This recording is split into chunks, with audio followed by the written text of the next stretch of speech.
कल्पना कीजिए, अमेरिकी राष्ट्रपति डोनाल्ड ट्रंप एक झटके में वेनेजुएला के राष्ट्रपति निकोलस मडुरो को गिरफ्तार करवा देते हैं।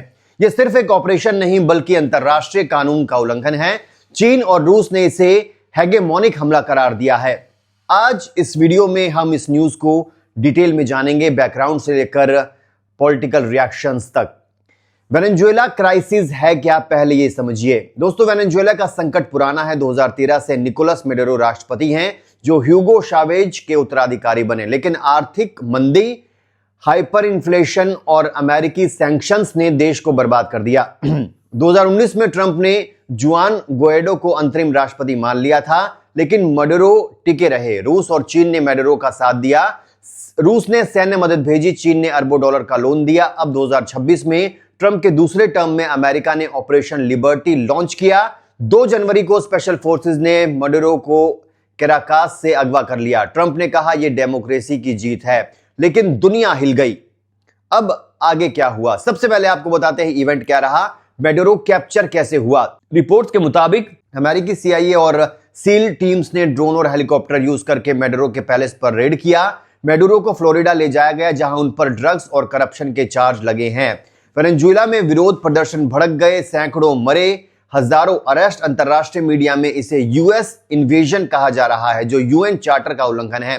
ट्रंप ने मारे लागो प्रेस कॉन्फ्रेंस में कहा मडुरो एक डिक्टेटर था जो रूस चीन का पपेट, हमने लैटिन अमेरिका को बचाया। लेकिन आलोचक कहते हैं यह तेल रिजर्व्स के लिए चाल है।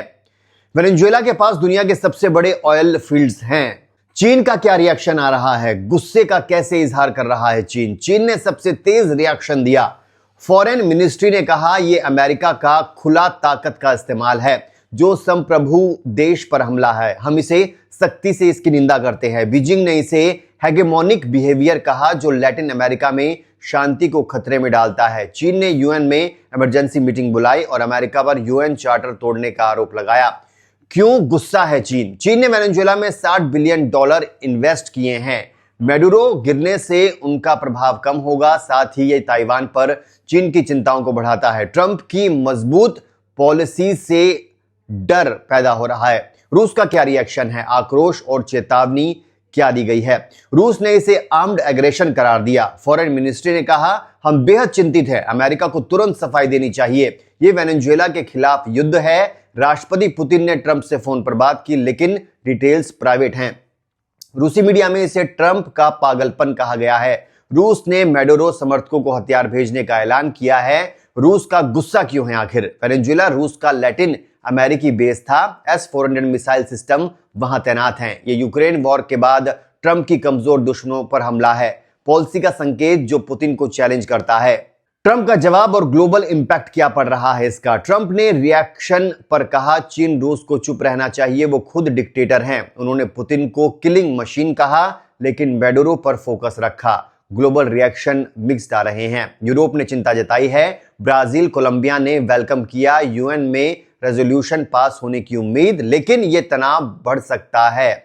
ऑयल प्राइसेस ऊपर हो सकते हैं, ग्लोबल ट्रेड प्रभावित हो सकता है। एक्सपर्ट्स कहते हैं यह न्यू कोल्ड वॉर का सिग्नल है। चीन रूस अब और करीब आएंगे, शायद ज्वाइंट मिलिट्री एक्सरसाइज करेंगे। Connection with other news, Taiwan drills की बात करते हैं। वेनेजुएला के अलावा चीन ट्रंप से ताइवान पर भी नाराज है।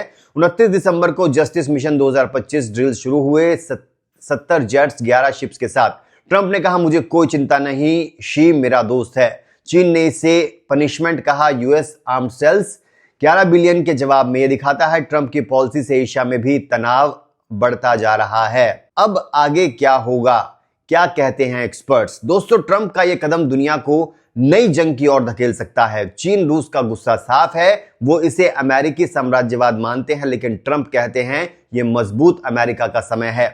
आपका क्या सोचना है, क्या ख्याल है, कमेंट्स में जरूर बताइए।